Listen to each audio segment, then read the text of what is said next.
고향 시민 여러분, 안녕하십니까? 여러분에게 유익한 정보와 제도를 소개하고 이를 통해 시민의 시정 참여 기회를 제공하고자 발간되는 고향 소식입니다. 고향 시민들께서 더욱 편하게 고향 소식을 접할 수 있도록 영상으로 제작하여 드리고 있습니다. 앞으로도 따뜻한 관심과 응원을 부탁드리겠습니다. 고향 소식지에 관한 문의사항은 031-8075-2093 고향 소식 담당자입니다. 2022년 11월 소식입니다.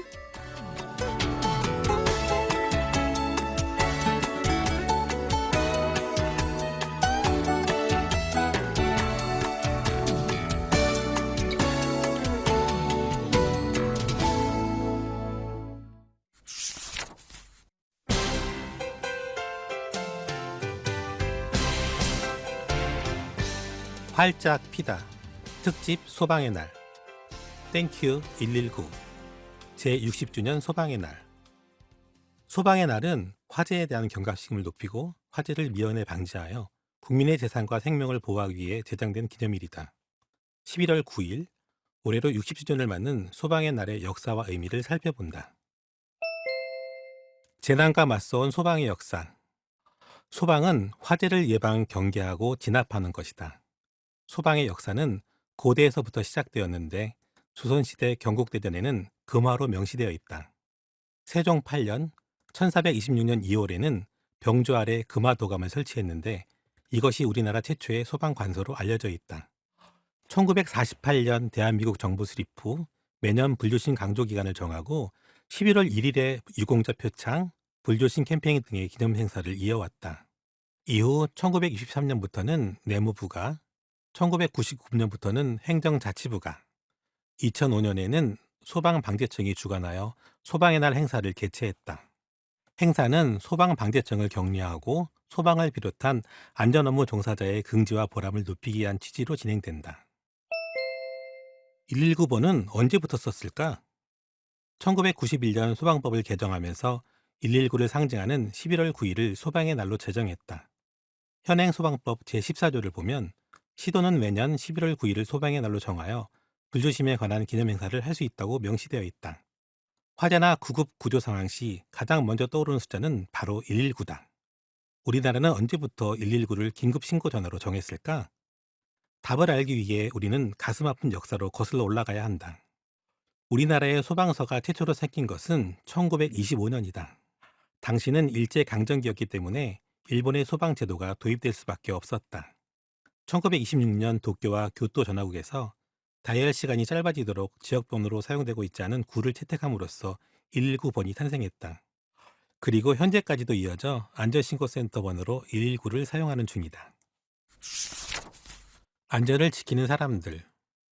화재가 발생하거나 위급 상황일 때 누구보다 발빠르게 현장으로 달려가는 영웅들이 있다. 지금 이 순간에도 최선을 다해 도시의 안전과 시민의 생명을 지키는 고향소방서 소속 소방관들을 만나봤다. 소방관은 전천후이다. 119 구조대 유재현 소방장. 언제 어디서나 상황을 가리지 않고 능력을 발휘해서 시민의 생명과 재산을 지킵니다. 소방관은 각자의 주 업무 주특기가 따로 있습니다. 그 중에서도 119 구조대는 위급한 상황에 놓인 시민을 위해 최일선으로 투입되는 팀입니다. 최근 화정동 화재 사건이 기억에 남습니다. 1층 화재로 인해 연기가 건물에 가득 차올랐고 4층에 고립된 시민들을 안전하고 빠르게 구조해야 하는 상황이었습니다. 현장에 도착해 가장 먼저 유리창을 도끼로 내리쳐 연기가 빠져나갈 공간을 만들었습니다. 한 번에 모든 인원을 대피시키기 어려운 상황이어서 연장자부터 구출했습니다. 구조를 기다린 시민들에게는 곧 돌아올 테니 천에 물을 적시고 낮은 자세로 버텨달라고 당부했습니다. 이후 깬 유리창에 고가 사다리를 붙여 전원을 무사히 구조할 수 있었습니다. 저희 119 구조대는 언제나 시민과 가장 가까운 곳에 자리합니다.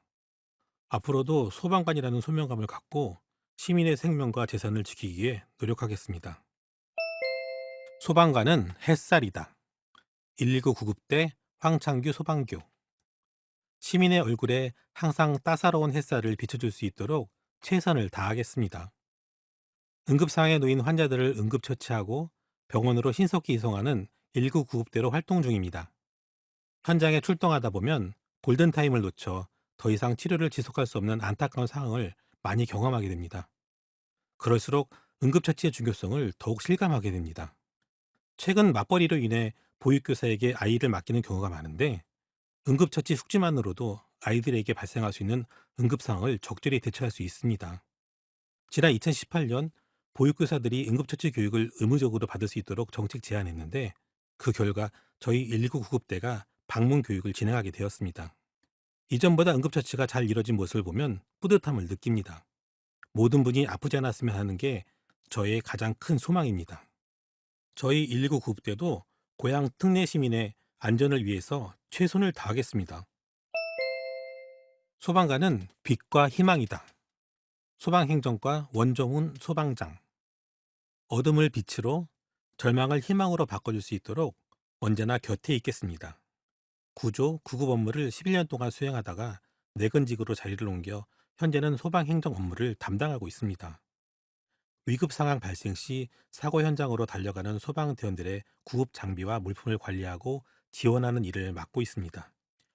화재나 위급 상황이 발생했을 때 사용하는 소방 장비와 물품의 종류는 다양합니다.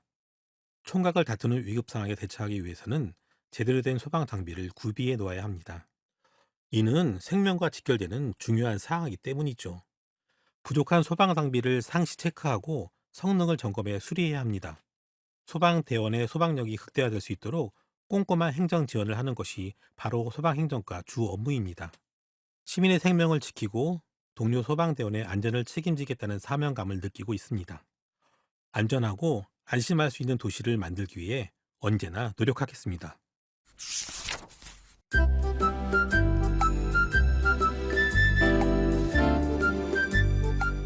희망이 꽃피다 피어나라 청춘아.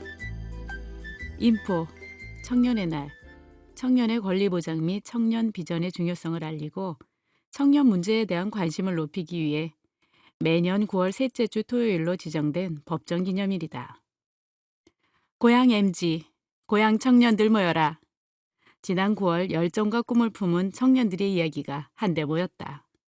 청년의 날을 맞이하여 청년 소상공인이 운영한 플리마켓에서는 기존에 볼 수 없던 재기발랄한 아이템이 시민의 눈길을 끌었다. 열정과 아이디어가 넘쳤던 그날의 청년 이야기를 담아본다. 청년 주간 행사 고향 MG데이. 지난 9월 17일부터 24일까지 청년 주간 행사 고향 MG데이가 개최되었다. 행사 첫날인 17일은 9월 셋째 주 토요일로 청년의 날이었다. 행사는 청년들의 주도적인 참여와 기획을 통해 소통행사 청년 톡톡, 기념행사 청년의 날 기념식, 청년마켓, 청년 팝업스토어 플리마켓, 문화행사 제1회 고향청년 가요제 등 그들이 공감할 수 있는 프로그램들로 꾸며졌다. 19일부터 24일까지는 명사특강과 원데이 클래스가 진행되었다. 22일 열린 청년 일자리 박람회는 뜨거운 호응을 얻기도 했다. 청년들의 톡톡 튀는 아이디어로 직접 기획한 프로그램을 통해 그들뿐만 아니라 시민 모두가 함께할 수 있던 특별한 시간이었다. 청년들의 주도적인 참여와 기획을 통해 청년들이 함께 참여, 소통, 공감할 수 있는 프로그램들을 구성했다. 청년들의 꿈이 담긴 플리마켓. 청년 팝업스토어 플리마켓에서는 고향 특례시 청년 소상공인들과 예술가들이 다양한 판매 전시 부스를 마련하고 시민을 맞았다. 특히 강아지 수제 간식, 천연 비누, 가와지 쌀로 만든 디저트 등 청년 소상공인들이 만든 수제품들이 눈길을 끌었다. 아울러 즉석에서 초상화를 그려주는 화가, 시인 등 청년 예술인들이 함께해서 행사를 더욱 풍성하게 만들었다. 청년 팝업스토어 참관 소상공인 인터뷰. 청년 팝업스토어에 참여한 소상공인에게 청년에 대해 물었다. 무엇이든 도전할 수 있는 사람이 바로 우리라고. 청년의 열정으로 새로운 꿈에 도전하는 청년 소상공인을 만나본다. 초콜릿 전문점. 백석동 골목에 자리한 커다란 초콜릿 문을 열고 들어가면 달콤한 향이 가득 퍼진다. 마치 헨젤과 그레텔 동화에 나온 과자집을 옮겨놓은 듯하다. 박종민 대표는 올해 2월 자신의 이름을 걸고 초콜릿 전문점을 열었다. 처음부터 창업 콘셉트를 초콜릿으로 잡은 것은 아니었다. 진로에 대해 고민하던 중 가장 좋아하는 일이 가장 잘할 수 있는 일이라는 답을 찾은 것이다. 바로 초콜릿이다. 나만의 초콜릿을 만들고 싶다는 생각에 꽂혀 아르바이트로 모은 자금을 투자해 전문 쇼콜리티의 과정을 수료했다. 초콜릿이라는 콘셉트가 흔치 않아서일까? 손님들의 방문이 하나둘씩 이어지고 입소문도 나기 시작했다. 세계 각국의 초콜릿에 견과류를 섞어 만든 초콜릿이 시그니처 메뉴다.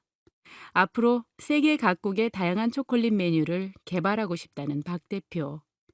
그의 발걸음이 창업을 꿈꾸는 청년들에게 달콤한 격려와 위로가 되길 기대해본다. 박종민 대표. 좋아하는 것을 계속 좋아해보는 건 어떨까요? 후회해도 제 몫이고 안 해도 제 몫이라고 생각해요. 우리는 아직 젊기에 괜찮은 미래가 있기에 한번 도전해보세요. 친환경 용기. 친환경 밀짚 펄프 용기를 빨대 없이도 음료를 마실 수 있도록 디자인되어 환경을 지키는 데 도움이 된다. 종스프레소. 소량의 물이나 수증기로 인해 묽어지는 것을 방지하기 위해 주문 즉시 냄비에 우유를 끓여 정성스럽게 제조하는 음료다. 반려견 간식 전문점. 바야흐로 반려견 간식 전성시대다. 그런데 실온 보관을 위한 방부제나 기타 첨가제가 들어가 있는 제품도 많다. 이런 가공 제품에 알레르기 반응을 일으키는 반려견이 많아지다 보니 수제 간식에 관심이 쏠리는 것은 자연스러운 흐름이다. 이도경 대표는 자신의 반려견이 아플 때 종종 밥과 간식을 만들어주곤 했다. 강아지가 맛있게 먹는 모습을 볼 때면 더없이 행복했다고. 그래서 이 대표는 강아지들의 먹거리와 즐길거리를 책임지는 일을 하겠다고 결심했다. 창업 3개월을 맞이한 신생기업으로 이제 막 첫 발을 내디뎠지만 제품을 향한 열정만큼은 누구에게도 지쳐지지 않는다. 항상 신선하고 좋은 재료를 공수하고 작업 공간은 세척과 살균, 소독에 신경 쓰는 등 위생관리를 철저히 하려 노력한다는 설명이다. 이 대표는 플리마켓 참여 이후 스마트 스토어와 인스타그램을 통해 하루에도 수십 차례 문의가 쇄도한다며 기뻐했다. 앞으로 건강과 맛, 재미를 모두 갖춘 펫푸드를 만들고 싶다고 포부를 밝히는 그녀의 도전을 응원한다. 이도경 대표. 브랜드의 차별화와 꾸준한 자기 개발을 잊지 마세요. 언제든 도전할 마음과 지치지 않을 체력을 가진 청년이라면 누구나 할 수 있습니다. 파이팅! 수제 간식. 신선한 재료로 만든 수제 간식을 냉장 보관한다. 패키징도 직접 디자인한 100% 수제품이다. 강아지 케이크. 이도경 대표는 최근 1대1로 케이크를 만드는 원데이 클래스를 오픈했다.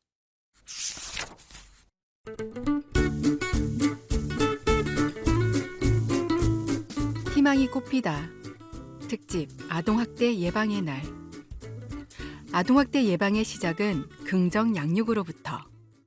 11월 19일은 아동학대 예방의 날이다.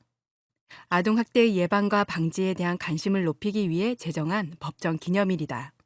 매년 아동학대를 예방하기 위해 다방면의 노력이 이어지고 있지만 현재도 아동학대는 끊이지 않고 있다. 아이를 어떻게 양육해야 학대로 이어지지 않을까? 훈육과 학대, 그 사이에서. OECD가 2020년 발간한 21세기 아동이라는 책을 보면 21세기를 사는 자녀가 마주칠 세상은 어떠한지, 그리고 불확실한 미래를 살아갈 자녀에게 부모 역할을 어떻게 수행해야 하는지 설명되어 있다. 그 원리는 온정적 태도, 자율성 지지, 한계 설정이다. 대부분의 부모는 자녀에게 애정 표현은 쉽게 하지만 자녀의 연령에 맞게 자율성을 지원하면서 적절한 한계를 설정해 주는 것을 어려워한다. 걱정되고 염려되는 마음에 훈계하는 목소리가 때때로 커지고 점점 표현이 격해지다 보면 자녀에게 상처를 주는 일도 생긴다. 매번 후회하고 개선하려 해도 자녀와 대화를 나누다 보면 답답한 마음에 다시 목소리가 높아지고 표현이 자극적으로 변할 수 있다. 훈육은 옳고 그름, 되고 안 되는 것의 질서를 가르치는 일이다. 아동은 올바른 훈육에 의해 자기 조절과 통제 능력을 배울 수 있는데, 이는 부모나 선생님이 교육적으로 필요한 시기에 반드시 해야 할 의무이기도 하다. 하지만 훈육과 학대의 경계는 모호한 경우가 많다. 체벌이나 분노, 거짓 협박은 아동학대의 니어미스. 훈육과 학대는 기울어진 경사로에서 좌우로 움직이는 구슬과도 같다. 훈육이 가해져 학대로 가기도 하고, 심지어 학대 행위를 훈육이라 호도하는 부모도 있다. 훈육 과정에서 예측 불가능성, 부모가 언제, 왜 화를 낼지 알기 어려우며 부모의 행동이 일관되지 않음, 분노 동반, 부모가 분노하는데 그렇게 화낼 일인지 납득하기 어려움, 행동 통제를 위해 두려움과 공포를 이용, 아동이 부모의 행동에 공포를 느낌 하는 경향이 나타난다면 이는 학대로 가는 선을 넘는 것이라 볼 수 있다. 우리나라에서는 2021년 1월 민법상 징계권이 폐지되었다. 체벌 연구의 대가인 스트라우스 박사는 체벌은 부모가 아동을 제대로 지도할 수 없다는 자기 좌절감에서 나타내는 행위일 뿐이라 말하고, 어떤 상황에서도 어떤 이유일지라도 단 한 번이라도 아동을 체벌하지 말아야 한다고 강조했다. 또한 훈육 과정에서 양육자들은 비난, 무시, 조롱, 차별, 거짓 협박 등의 언사를 할 수가 있는데, 이는 훈육보다는 정서 학대가 되기 쉬우며 아동이 양육자의 진위를 제대로 이해하는데 장애 요인이 된다. 실제 아동 학대로 살해 판단이 된 경우들을 분석해 보면 양육자들의 훈육 행동에서 이런 요소들이 반복적으로 나타나는 것을 볼 수 있다. 그러므로 아동을 엄하게 훈육한다고 생각하기보다는 훈육의 단계에서 부정 요소가 나타나는 상태를 아동의 니어미스라 인식하는 적극적인 태도가 필요하다.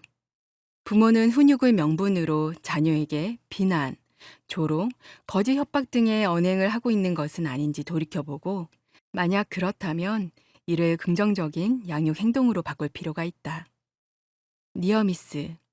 하마터면 안전사고가 일어날 뻔했으나 다행히 사고로 이어지지는 않는 것을 의미한다.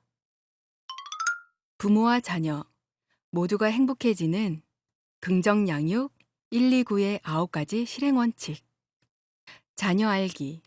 아이들은 저마다 기질과 성격이 다르고 발달 특성도 개인차가 있으니 자녀를 잘 살펴봐 주세요. 같이 성장하기. 부모로서의 내 역할을 자녀의 성장에 맞추어 변화시켜 주세요. 일관성 유지하기. 자녀가 동의할 수 있는 약속과 규칙을 정하고 일관성 있는 태도로 대해 주세요.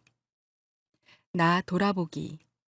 부모로서의 나 자신은 어떤 특성과 성향인지를 돌이켜 보세요. 온전히 집중하기. 자녀와 보내는 시간에는 온전히 자녀에게만 집중해 주세요. 실수 인정하기.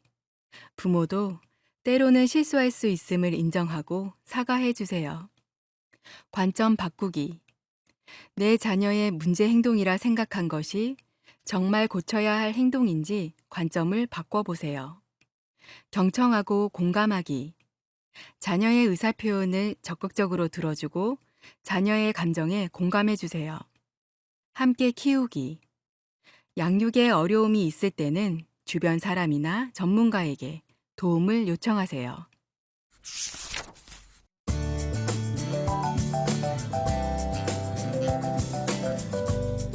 이야기꽃 피다. 길 따라 이야기 따라. 겹겹이 쌓인 왕릉의 시간 속으로. 고향 서오릉, 고향 서삼릉. 왕릉을 향하는 길은 짙은 자연을 복사해 놓은 것처럼 한결같고 빼곡하다. 길을 벗삼아 걷다 보면 고분의 곡선이 수수한 모습을 드러낸다. 짙푸른 하늘 아래에 숲이 있고 쉼이 있고 옛 선왕들의 삶이 담겨 있는 곳. 이런 계절 왕릉을 찾는 여행은 언제나 즐겁다. 한양 서쪽에 있는 5개의 능, 고향 서오릉. 왕릉을 향하는 길은 한적하고 호젓하다. 걷는 내내 머릿속에 조선 왕실의 계보를 순서대로 늘어놓게 된다. 문화와 역사를 되새기게 하는 힘. 세계문화유산이 여행자에게 건네는 특별함이다. 유교를 통치 이념으로 삼은 조선은 조선 숙모를 중요한 가치로 여겼고 선왕의 무덤을 엄격히 관리해왔다. 모두 42기인 조선 왕릉은 서울과 경기도에 대다수 몰려있다. 그 중에서 서울릉은 구리 동구릉 다음으로 규모가 큰 조선 왕릉군이다. 길게 이어진 길과 길을 지나며 하나씩 마주하게 되는 5개의 왕릉은 조선시대의 왕과 왕의 무덤이다.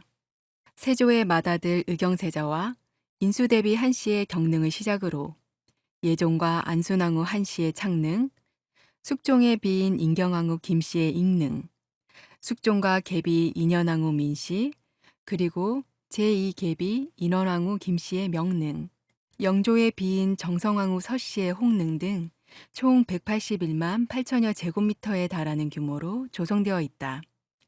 각 왕릉은 신성한 장소임을 알리는 홍살문과 왕이 걷던 어로, 재앙을 지내는 정자각이 나란히 이어진다. 뒤로는 왕릉의 주인이 잠들어 있는 봉분이 눈길을 사로잡는데 이름에 걸맞게 관리 또한 섬세해 초록이 융단처럼 깔린 느낌이다. 서울릉은 소나무 숲이 우거져 있어 산책하기가 좋고 능 중간에 벤치와 휴식 공간을 갖춰 가을이면 많은 여행객이 찾는 공간이기도 하다. 경사로부터 휠체어와 유모차가 이동할 수 있는 길까지 걷는 재미도 쏠쏠하다. 위치: 고양시 덕양구 서울릉로 334-32 용두동. 관람 시간 11월에서 1월. 매일 오전 6시 30분부터 오후 5시 30분. 마감 1시간 전까지 입장. 문의 02-359-0090. 히든스폿 파란만장 숙종의 여인 대빈묘. 숙종의 빈이자 경종의 생모인 희빈 장씨의 묘도 서울릉에서 마주할 수 있다. 규모는 작지만 장희빈의 이름을 익히 아는 이들이 많이 찾는다. 조선 왕릉을 한눈에. 서울릉 역사문화관. 서울릉 입구 매표소 앞에 조성된 서울릉 역사문화관은 조선 왕릉의 다양한 이야기가 담긴 공간이다. 서울릉의 역사 해설 외에도 조선 왕릉 건설 이야기, 서울릉, VR, 가상현실, 영상 체험도 가능하다. 스크린을 통해 조선 왕릉의 기본 구성을 확인할 수 있고 터치를 통해 직접 건설을 체험해 볼 수도 있다. 서울릉 관람 전 서울릉 역사문화관에서 조선 왕릉의 이야기를 마주해 보자. 위치: 고양시 덕양구 서울릉로 334-92. 관람 시간 11월에서 1월 오전 9시에서 오후 5시 20분. 한양 서쪽에 있는 세기의 능, 고양 서삼릉. 농협대학교를 지나 좁은 오솔길을 달리다 보면 푸른 초원 사이에 고요하게 자리한 서삼릉을 만날 수 있다. 서삼릉은 희릉, 효릉, 예릉, 세기의 능이 모여있는 조선 왕릉군이다. 서울릉과 함께 고향 특례시를 대표하는 세계문화유산이다. 규모는 크지 않지만 서삼릉에 잠든 왕릉 주인의 이야기는 눈길을 끌기 충분하다. 인종을 낳고 산후병으로 세상을 떠난 장경왕후 윤씨의 희릉, 제2 9개월여 만에 세상을 떠난 인종과 인성왕후 박씨의 효능, 권력자들에 의해 왕위에 올랐지만 세도 정치로 인해 무엇도 할 수 없었던 철종과 그의 비인 철인왕후 김씨의 예능 등이 한데 모여 있다. 세기의 능 중 효능은 출입이 통제된 비공개 지역이다. 서삼릉에는 국왕, 왕자, 왕녀 54명의 태실을 모아 묻은 태실궁과 왕실묘 46기가 있는 것이 특이점이다. 태실이란 조선시대 왕실에서 태어난 아이의 태를 묻은 곳을 말한다. 태를 묻는 일은 아기의 건강뿐만 아니라 왕실과 나라의 번영을 기원하는 풍습이었다. 일제강점기 때 전국에 있던 왕실 가족의 태실을 서삼릉 경내로 옮겨왔는데 현재까지 이어져 서삼릉의 태실군이 조성되어 있다. 태실, 왕자 왕녀묘, 후궁묘, 회묘는 예약 관람 지역으로 온라인 사전 예약을 통해 관람이 가능하다. 목가적인 풍경과 왕가의 기품이 어우러진 서삼릉은 도심 속 산책길로도 유명하다. 능지가 그리 큰 편은 아니고 또 효릉과 소경원 그리고 기타 묘와 태실 등은 출입이 통제되고 있어서 돌아보는데 1시간이면 충분하다. 위치: 고양시 덕양구 서삼릉길 233-126 원당동. 관람 시간: 11월에서 1월, 매일 오전 9시에서 오후 5시 30분. 마감 1시간 전까지 입장. 문의 031-962-6009. 도심 속 초원 속으로 렛츠 런팜 원당. 원당 종마목장. 푸른 초원에서 한가로이 풀을 뜯는 말들의 모습이 이색적인 이곳. 한국 마사회에서 마필의 증식을 목적으로 1984년부터 운영 중인 렛츠 런팜 원당이다. 서삼릉 바로 옆에 자리한 이곳은 수채화처럼 아름다운 풍경 덕에 각종 드라마와 CF 촬영지로도 인기가 높다. 말이 뛰어다니는 개방 제한 구역을 제외하고 일반인에게 무료로 개방 운영 중이다.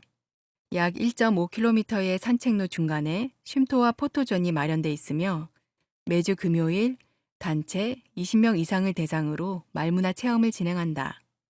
사전 예약은 필수며 홈페이지 회원가입 후 예약이 가능하다.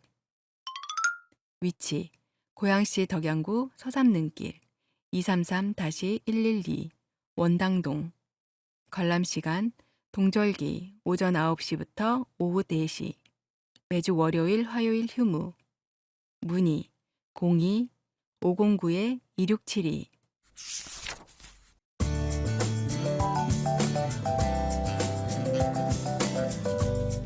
이야기 꽃피다. 건강 돋보기. 찬바람이 불면 찾아오는 가슴 통증. 고향 소식은 동국대학교 일산병원 의료진과 함께 의학 칼럼 코너를 마련. 독자 여러분께 유용한 의학 정보를 전해드리고 있다. 이번 주제는 가슴 통증이다. 사람마다 통증이 상이한 관상동맥질환. 관상동맥질환이란 무엇일까? 심장 내 좌심실에서 대동맥 판막을 지나 대동맥으로 혈액이 공급되면 전신 혈액순환이 이뤄지고 이에 따라 장기들은 산소 및 영양분을 공급받게 된다. 심장이 전신으로 동맥혈을 보내면서 가장 먼저 심장 자신을 먹여 살리는 분지부터 내게 된다. 심장동맥은 생긴 모양이 과거 왕관 모양처럼 생겼다고 하여 관상동맥이라고 자주 불린다.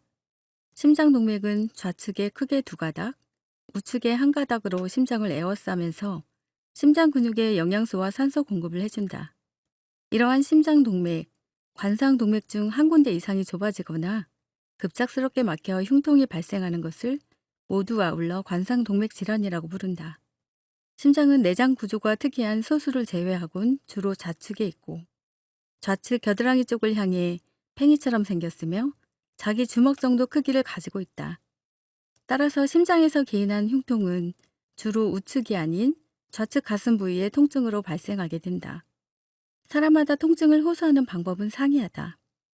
가슴이 눌리는 듯 아프거나 무거운 돌을 올려놓은 것 같은 통증을 호소하기도 하며 체한 증상이나 명치 끝의 불편감, 가슴 부위가 답답하거나 가슴이 뻐근하다고 표현하는 등 매우 다양하다.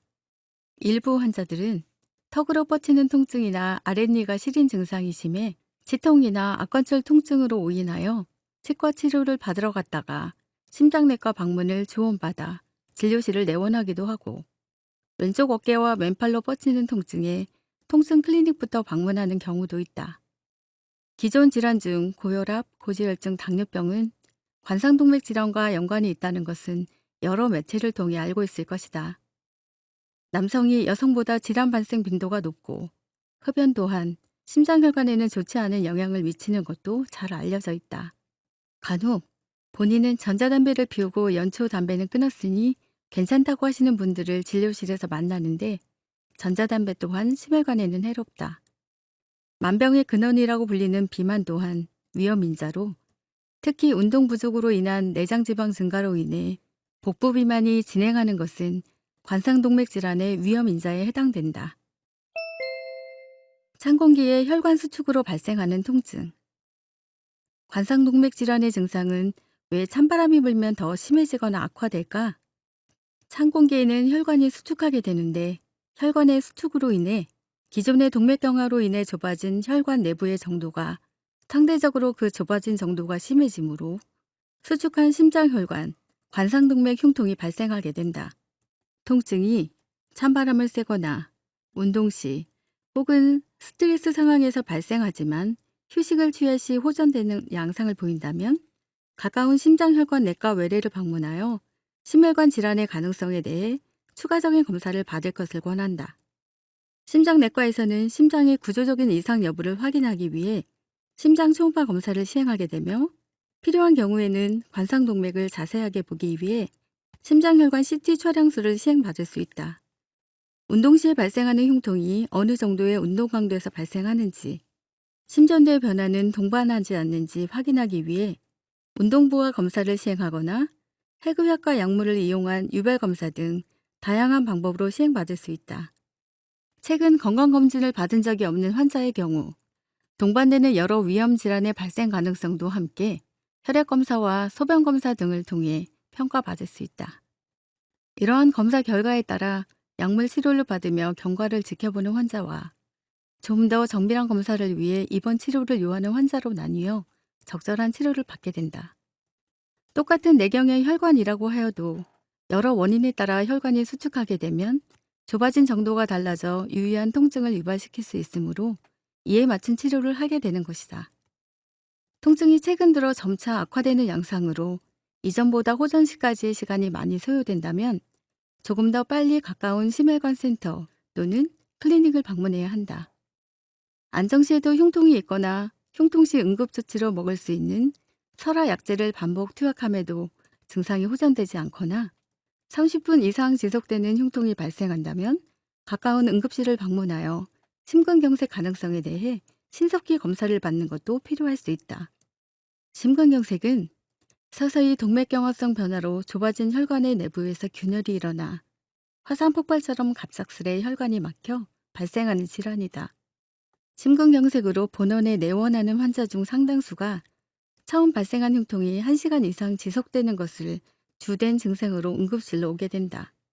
심근경색의 경우 빠른 뇌관류가 심장 근육의 괴사를 줄여 차후 심근의 흉터, 손상 정도를 줄일 수 있기 때문에 수면 중 통증으로 깨어나거나 수면을 저해하는 통증이 있다면 늦은 시간이라도 가까운 응급실로 꼭 내원하는 것이 좋다.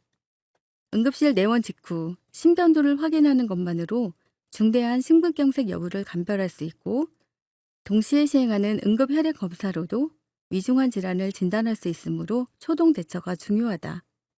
이러한 검사상에서 특별하게 나쁜 소견이 발견되지 않는다면 가급적 빠른 시일 내에 꼭 심장혈관내과 전문의의 진료를 예약하고 권유하는 심장혈관에 대한 정밀 검사를 시행하는 것이 본인의 관상동맥을 지키는데 반드시 필요한 사항임을 잊지 않아야겠다. 찬바람이 불면 누구나 월동 준비를 시작한다.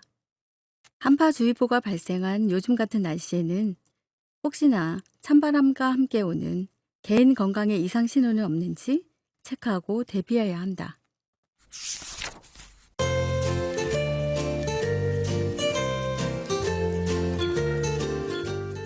생활이 꽃피다. 독자 문예마당. 가을 편지. 글 김보승. 일산서구 대화동.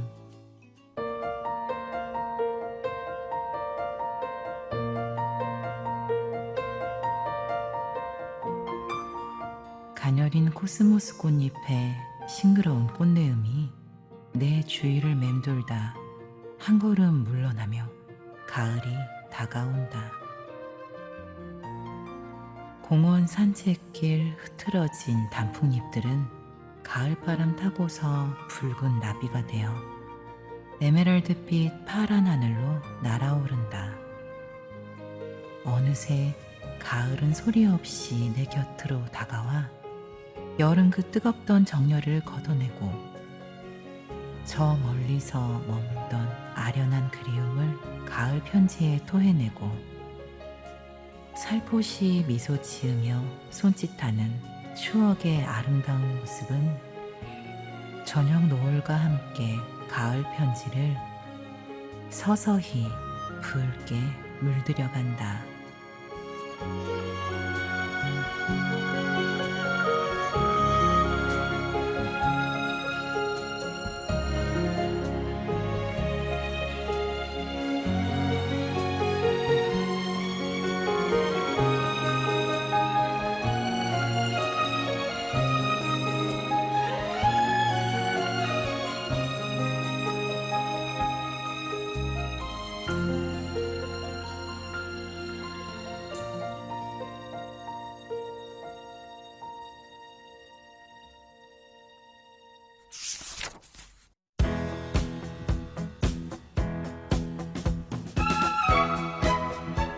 지금까지 고양시청에서 발간하는 고양 소식지 2022년 11월 소식이었습니다.